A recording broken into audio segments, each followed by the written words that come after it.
li nga xam ne moo nekk majorité parlementaire bi fii ci assemblée daal dinañ koy voté keroog loi bi nag day rétroagir de toute façon bu jàllee conseil constitutionnel bu ko validé day mën a daal di appliqué wu ci li nga xamante ni si moo nekk dans le passé. xam nga loi boobu. aji wax naa la fii ni la. loi boobu c'est une loi scélérate. cette tentative de modification. jusqu'à présent c'est une tentative parce que tamit yoon. dafa am lu nga xam ni tamit. noonu lay doxee mbaxane de ne benn. kuréel boobu nga xam ni ñoom ñoo yëy bëgg changer kuréel boobu en cours. mooy le conseil constitutionnel. parce que le conseil constitutionnel mi ngi fi. moom mooy xool ndax lii ñu def dëppoo na ak yoon c'est constitutionnel ou c'est pas c'est anticonstitutionnel. si ce n'est pas c'est une loi anticonstitutionnelle. ou bien dont la constitutionnalité n'est pas avérée. mais dañ koy dàq. te je pense que l'opposition sénégalaise du nekk les bras croisés toog di xaar di seetaan affaire boobu di jàll. n'est-ce pas. leneen li ci am mooy cette loi là en filigrane quant au fond boo koy seet. cette loi. loi bi ma lay wax naan la day encourager ñaawteef la quoi c'est-à-dire boo fekkee ni ñun dañu ni ku xam ni tëj nañ ko nangam. koo xam ni du exemple ci wàllu ci gàttal du exemple ci wàllu taxawaayam ci penc mi. ba am ay déboires avec la justice ñu bëgg ko peinturaat mu bees tàq. mu war a mën a occuper ay fonctions. ci diggu ci réew mi loolu yaakaar naa ni àndul ak yoon. àndul ak suñu ay tradition lu tax àndul ak suñu ay tradition ñun même buur dañ ko daan tànn du caageenu da nga bokk ci benn dynastie da nga bokk ci par exemple bu dee Kajoor la waa ci dynastie des Géej nga bokk rek que yow dañ lay jël dañuy seet ñi bokk ci dynastie Géej yépp nekk en âge de régner am rassembler toutes les conditions pour pouvoir régner ñu seet kan moo ca gën ci ay jikko ci lu ne la ñuy seet dañu daan seet ba seet ci ay légat ku ci amul légat sax dañ koy xool au Bawol par exemple boo jëlee ku mel ne Lat Sukaabe Ngoone Jeey li ko jox nguur au Bawol mu nekk teeñ du Bawol c'est parce que ay frères am yi nga xam ne ñoo ko mag dañu amoon ay gannaaw ba ñu jëlee ba ñu waree jël pouvoir bi seen baay génn àdduna dañu amoon ay légat ci seen yaram yoo xam ne ci guerre lañ ko amee te jamono jooju buur ba buñ koy tànn du am légat suñu société amoon nañu ay moyens yoo xam ne boo amee légat sax da ngay dem faju ko ba légat ba dootoo ko gis ci yaramu nit ki ca la ñu jëlee nguur gi dénk ko seen rakk Lat Sukaabe Ngoone Jeey dem Saalum pour faju ji ba ñu demee pour faju ji historien yaa ngi may dégg ba ñu demee pour faju ji ba ñu dellusee ba faju ba wér ci seen i légat mu disparaître ci seen yaram mais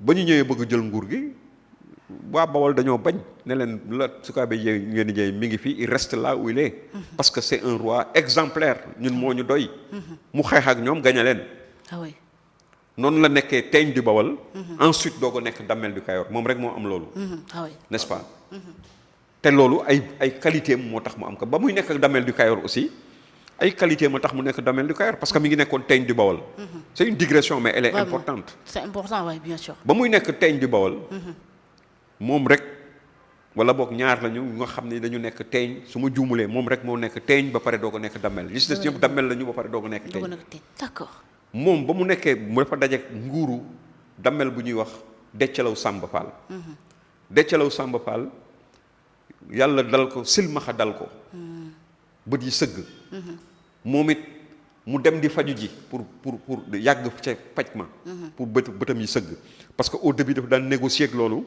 di muuslu ànd ak paaleen yi dégg nañ ma paaleenu suñu sëriñu paaleen yi mooy seen maam aussi Deccalaw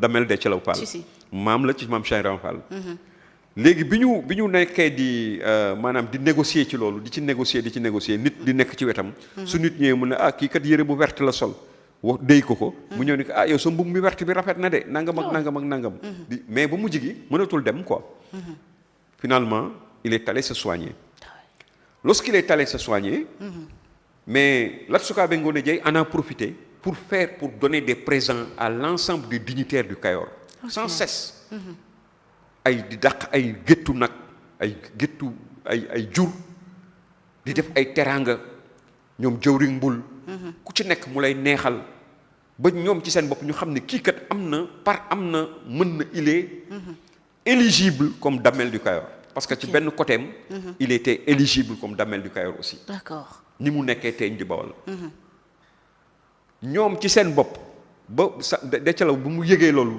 avertir Lat Sukaabe ni ko dégg naa yaa ngay def teraanga ca dëkk ba xaw ma loo ci jublu mais di nga ko digaale ak man moom mu won ko ni ko man du ma xeex ak yow parce que man Kajoor teraanga rek la seq ak ñoom xam nga finalement ce sont les dignitaires du Kayor les teraanga Sénégal yàgg na fi mooy teraanga yàgg na fi ce sont les dignitaires du Kayor à travers le jawriñ Mbul ñoo takk xare xeex ak l'armée de Déthialaw Samba Fall gagné ko déposé ko nekkatul buur ñu jël Damel du Kayor teg ko ci loxo Lat Sukaabe Ngoone Jeey nga xam ne ñaari côté yépp dafa négocier pour jël nguur gi benn bi ay magam ñoo ko joxoon en attendant mu nekk régent mu ñëw askan wa bañ fippu ne moom moo fi nekk il est là et il reste beneen ba waa Kajoor ci seen bopp ñoo ñëw jël nguur gi teg ko ci loxoom te geerul xeexul takkul xare deful dara pour te dire que ni suñu askan dañu yàgg tànn buur sax dañ koy tànn ci ay jikkoom ak ay qualitéem n'est-ce pas tey boo jëlee koo xam ni maanaam ñaawteef mooy lañ ko xamee def na lu kenn mësul def ci àddina am na homme politique bu nga xam ni lu mu def ci àddina doo xalaat ni Sénégal benn homme politique xel mës nañ ko tudd ci lu mel noonu wala mu rey nit wala mu def naka sudul noonu wala mu détourner xaalis parce que tëj nañ ko wala lii wala la jeex na nangam ak nangam war na mën a nekkaat loolu kenn du ko rafetlu mooy ci gàttalan dugguma sax ci ay termes juridiques mooy l'article L29 ak L30 bi nga xam ne bëgg nañ ko changer dugal ci lu nga xam ni dana mën a permettre ñoo xam ni démb ak bërki démb yoon topp na ne leen am nañu ay ñaawteef yu ñu def ci réew mi ñu ni loolu warul mën a tax ñu bañ a nekk ñu takkal leen ndombu tànk loolu ku koy rafetlu bëgguloo réew mi bëgguloo moralu réew mi bëgguloo maanaam réew mi dem ci kanam ci wàllu maanaam ay valeurs mais c'est des modifications anti-valeurs à tout point de vue du point de vue du droit constitutionnel bi nga xam ne mooy Sénégal nga xam ne République du Sénégal mais encore plus ci suñu aada ak suñu askan nit ñu mel noonu waruñu nekk ay ñu ñuy tànn ci biir penc mi dañ leen war a teg de côté ak xam-xam bu ñu mën a am ak dayo bu ñu mën a am voilà le problème et nous espérons que aujourd'hui mbir mi bu ñu ko attaqué au niveau de la cour constitutionnelle du moins man naan sax la cour constitutionnelle mais le conseil constitutionnel nous tenons à ce conseil constitutionnel le droit sera dit voilà espérons que sera dit parce que ñu bëri jàpp na ne comme ni nga ko waxee c'est une loi anticonstitutionnelle ñu bëri même maire Aïssata Tall Sall loolu la xam leen ba tax ne dina ko attaqué mais surtout aussi benn réforme boo nga xam ne le président ci boppam moom moo ko initié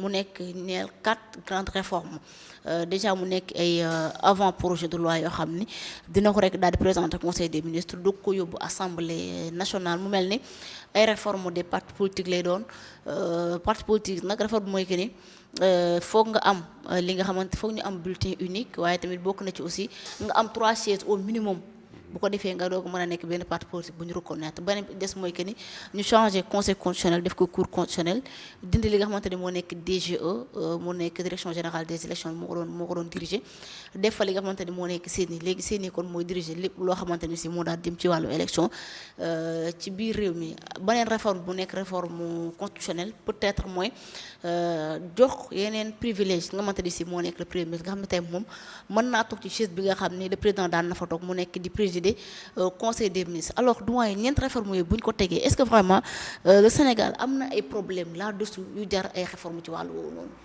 non xam nga nit ñi dañ ci yaakaar mais Ousmane Sonko c'est un premier ministre il peut sauter à tout moment. C'est un premier ministre c'est pas un élu. Un premier ministre il peut être changé à toute heure à tout moment par le président de la République. Donc penser rek déjà tëb rek penser que ni ça profite à Ousmane Sonko c'est pour moi c'est de la bêtise c'est vraiment ne pas être vigilant loi boobu mën nañ ko appliquer ni premier ministre mën na jiite conseil des ministres bu subaa ñu daaneel Ousmane Sonko beneen premier ministre nekk fi. waaw à tout moment mën naa nekk te loolu conseil interministériel ah. yaakaar naa ni loolu su ma juumulee premier ministre moom moo koy présider. bien sûr moo koy présider kay.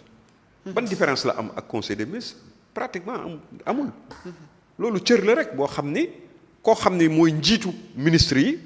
war na mën pour man diriger conseil des ministres en cas d'absence ou d'empêchement du président de la République.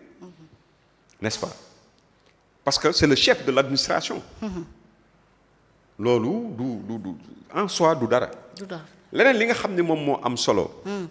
nit ñi di ko wax ci maanaam CENI Sénat pour man c'est une question de sémantique. maanaam ay kuréel la yoo xam ni ñoo bokk maana maanaam ñoo bokk quintessence ñoo bokk baatin ba benn la. maanaa jee benn la. Sambay Demba n'est-ce pas? C'est tout.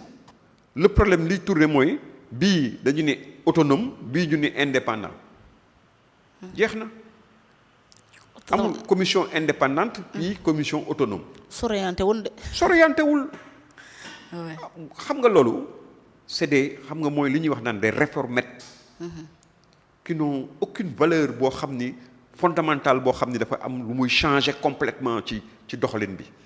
man dama gëm loolu xam nga lan moo am solo pour man de li ma jàpp ni moo am solo mooy les structures ne sont qu'à l'image des gens qui les dirigent. nit ñi nga xam ne ñoo nekk ca bopp ŋànk loolu ñu leen dénk. dikki feek nekkuñu ay nit ñoo xam ni am nañu taxawaay bi nga xam ne ñi nga xam ne moom lañu soxla ci ñoom yittewoo ci ñoom. ba jox leen responsabilité boobu ñu am fullaak fayda wu taxawee noonu. loolu rek moom moo ci am importance. mais dikki feek taxawuñu noonu mën nañu ko tuddee nu leen neex. mais du wàññ du tax affaire bi changer yota mi ngi mel ne un juge. boo xam ne dafa jàng école de magistrature ba génn ba taxaw waat def serment waat wane ni moom lépp loo xam ni yoon la dana ko doxal lu dul yoon du ko doxal. ci aqulaa taalaam. kooku bu wëlbatikoo ñu koy manipuler di ko defloo. di ko dindiloo. ci maanaam simplement bëgg-bëggu ki nga xam ne moom moo fi nekk. nekk yore nguur gi te nga xam ni il est justiciable comme ñeneen ñëpp lu ñu nekk ay nit ñu justiciable. kooku affaire am la responsabilité personnelle am la parce que yoon président Abdoulaye Wade mës na ko fi wax am na ñu nga xam ni c'est ils ont le comportement ils ont l'attitude de l'esclave du 19e siècle. On a beau les libérer on a beau le libérer il revient toujours à côté du maître. pour s'agenouiller. loolu nag as gor su nekk. as jullit su nekk war na ko moytu. moo xam magistrat nga moo xam fonctionnaire nga moo xam leneen nit ki toujours la nga xam ne mooy li tax ñu bàyyi la ko bàyyil sa xel ci yàlla suñu borom. ni xam ni lépp lu ñu def fii ci àddina des na ko réglé waat fële ci ëllëg ci bu ñu taxawee ci kanamu borom bi.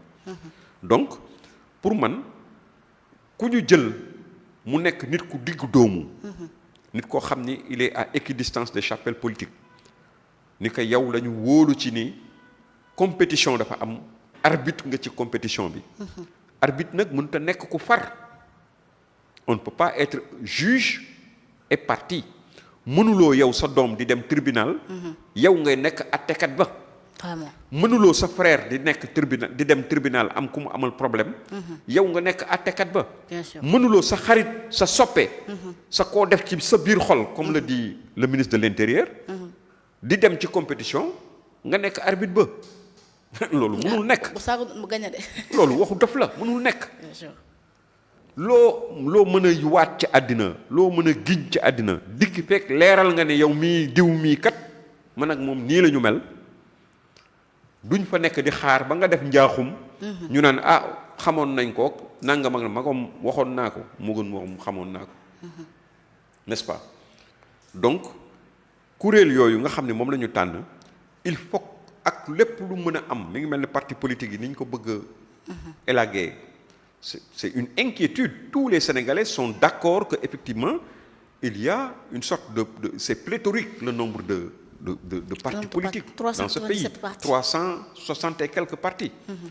dafa bari pour une démocratie comme le Sénégal. boo xam ni nombre d'habitants yi boo koy seet 19 millions la. 19 millions. ah. finalement dañuy dem ba nga xam ne parti politique yi léegi ñu ëpp sax nit ñi. bari na de moom. n'est-ce pas donc jàpp nañ ni war nañu jéem a waxtaan pour seet naka la ñuy régler loolu. mais waxtaan boobu laay wax du waxtaan boo xam ni dañ ci exclure ay nit.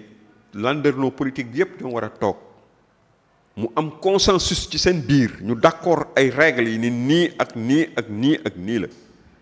mais yow doo toog par exemple ay naan financement occulte xam nga bu Pastef taxawee les tenants de Pastef bu ñu taxawee fii di waxu financement occulte ah ay affaire nu mu tudd beneen bi. yooyu ñu doon def xaw ma damay fàtte sax tur bi tellement c'est vulgaire man dama ko ñaawlu woon. mooy gars yi xaw ma xaw ma nu ñu koy waxati di joxe xaalis ñi nekk ci biti di joxe xaalis ak affaire yu demee noonu. cotisation yi ñuy def wala. yooyu ñu daan organiser naan jackpot la xaw ma nu ñu koy waxee. ok. xaw ma sax du mu tuddati. yooyu ñu daan def. nga xam ne nit ñi dañuy nekk fii ñu toog di woote naan dañuy cotiser pour parti bi xaalis ba doo xam xaalisu lan la doo xam fu mu jógee. et tout yow parti boo xam ne tudd nañ la ci mode bu financement bu ne tudd nañ la ci ñi ngi la ci doon nit ñaa ngi koy ruumandaat ci suuf am na wala amul. yàlla moo xam parce que kenn saytuwu ko. nga def tout ba nekk au pouvoir tey nga ñëw toog naan ay di wax ay waxu financement occulte. ay Kopar Express lañ doon def. Kopar Express laa bëgg xoolal wax bi dafa vulgaire ba nga xam ni Kopar Express nga xam ni kenn xamul xaalisu lan la. jëlal ay nit koo xam ne taxaw nañu wax ne ñoom jàpp nañ ci xeex bi Pastef doon def. sàcckatu oto boobu nekk États-Unis nga xam ne jàpp nañ ko fi tëj ko fi en 2016 ci sàcc oto. aux États-Unis mais kooku mën na sàcc oto ñëw jël xaalis boobu dugal ko ci biir affaire bi. warul de moom. am na ñoo xam ne ñu ngi ci bitim réew di jaay drogue ak di def nangam ak nangam. pour ñu mën a dugal xaalis ci ay yenn genre Kopar Express dafa yomb. n'est-ce pas donc lépp lu mën a am. lu ñuy waxtaane la entre les parties prenantes ñi seq débat politique bi ñi nekk ci landerneau bi am ay partis politiques ñooy toog waxtaan avec la société civile inclusivité à 100% ba ñu am consensus waxuma majorité dégâts mais ñu am consensus ci dara ne à partir de date sangam parti politique pour nit mën ko am nangam ak nangam ak nangam ak nangam ak nangam freiner lii nga xam ne moo fi am parce que am na parti yu constitué wu ba pare. constitué wu nañu c'est des partis légaux. parce que dès lors que le parti est déjà constitué. c'est un parti légal. bien sûr. alors il faudrait peut-être mettre en place un dispositif tel que. balaa nit di bokk ci élection par exemple ñu d'accord ci ni il faut que mu matale charte nangam charte nangam charte nangam charte nangam. kooku man du ma ko définir xawma ko ñoom ci seen bopp ñooy toogal seen bopp définiral ko seen bopp. bien sûr. mais à partir de maintenant. création parti politique ñu ngi koy assujettir ci nangam ak nangam nga xam ni du ku nekk mooy tëbati. mën a indi ay parti yu bees. arrêter l'hémorragie maintenant. am garaaw bu ñu def boo xam ni deret ji dana arrêter. tout à fait loolu laa gëm man. voilà. bien sûr waaw loolu moo doon gëddee doyen vraiment mais espérons que ni le président dina ko waxtaanewaat ak ñi nga xamante ni si moom moo nekk les acteurs mbir mi ñeel alors.